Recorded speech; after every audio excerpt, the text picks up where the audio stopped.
Guides, इस video में हम आपको संविधान के विकास की विशेषता के बारे में बता रहे हैं। इसके पहले वाले वीडियो में हम संविधान के विकास के बारे में बता दिए थे। ठीक है, ध्यान दीजिए 1773 ईस्वी का रेगुलेटिंग एक्ट की क्या विशेषता है।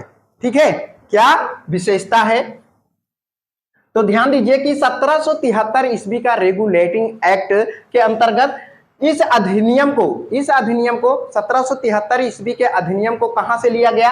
ब्रिटिश संसद के द्वारा पारित किया गया। किसके द्वारा? ब्रिटिश संसद के द्वारा पारित किया गया। कंपनी की राजनीतिक सत्ता के विस्तार के लिए, कंपनी की यानी कि ईस्ट इंडिया कंपनी की राजनैतिक सत्ता के विस्तार के लिए और कंपनी के क्रियाकलापों को नियमित करने के लिए इस अधिनियम को पारित किया गया, इस अधिनियम का निर्माण किया गया। समझ में आया? और इस अधिनियम के अंतर्गत भैया 1773 ईस्वी का जो अधिनियम है, इस अधिनियम के अंतर्गत कलकत्ता प्रेसिडेंसी में एक सरकार की स्थापना की गई। कहां?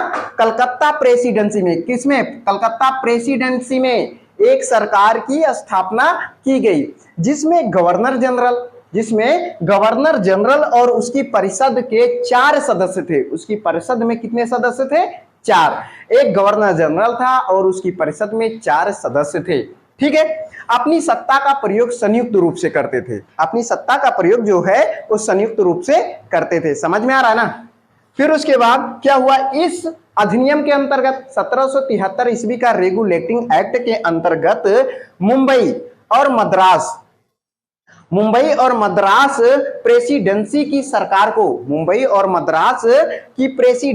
सरकार को कलकत्ता की सरकार के अधीन कर दिया गया। किसकी?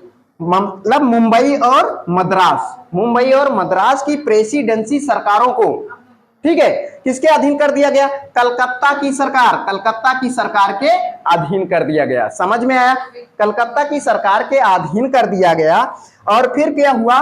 1773 ईस्वी का रेगुलेटिंग एक्ट के अंतर्गत कलकत्ता में क्या हुआ? कलकत्ता में 1774 में उच्चतम न्यायालय की स्थापना की गई। कब की गई? 1774 में इस अधिनियम के द्वारा कलकत्ता में 1774 ईस्वी में उच्चतम न्यायालय की स्थापना की गई, जिसमें मुख्य न्यायाधीश और 3 अन्य न्यायाधीश थे। मुख्य न्यायाधीश कौन थे? मुख्य न्यायाधीश सर एलिजाह इम्पे और अन्य न्यायाधीश जो थे उनका नाम क्या था? चेम्बर्स, लिमेंस्टर और हाइड। समझ में आया? आया कि नहीं आया? ठीक है, इसके तहत यानी कि 1773 ईस्वी का रेगुलेटिंग एक्ट के तहत जो है कंपनी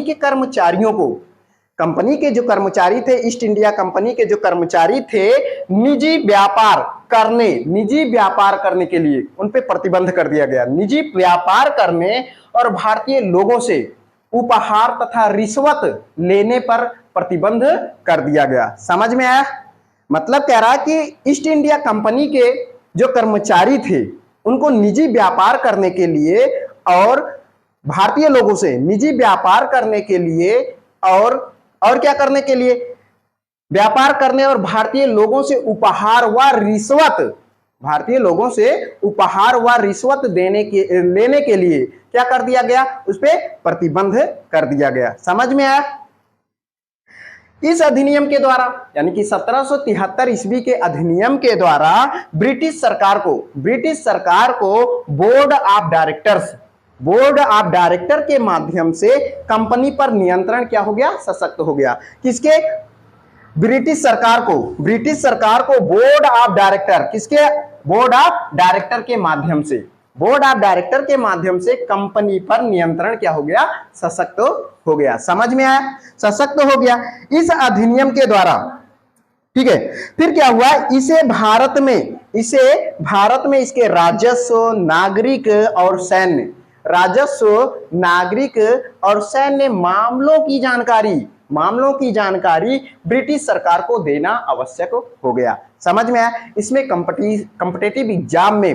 हर कॉम्पिटिटिव एग्जाम में इससे प्रश्न पूछे जाते हैं, बहुत इंपॉर्टेंट है। ठीक है, याद कर लीजिए, लिख लीजिए, इसमें प्रश्न पूछे जाते हैं, आप भी बना सकते हैं कि 1773 ईस्वी का रेगुलेटिंग एक्ट किस संसद से लिया गया। ठीक है, ब्रिटिश संसद से लिया गया। ठीक है, किसके अंतर्गत कलकत्ता प्रेसिडेंसी में एक सरकार की स्थापना की गई, किससे यानी किस अधिनियम के अंतर्गत कलकत्ता प्रेसिडेंसी में एक सरकार की स्थापना की गई, यानी कि 1773 ईस्वी का रेगुलेटिंग एक्ट के द्वारा कलकत्ता में प्रेसिडेंसी एक सरकार की स्थापना की गई, जिसमें गवर्नर जनरल और उसके गवर्नर जनरल और परिषद में 4 सदस्य थे। समझ में आया, ऐसे क्वेश्चन बनते हैं, आप पढ़ लीजिए, खुद ही बना लीजिएगा। ठीक है, सरल है। आया।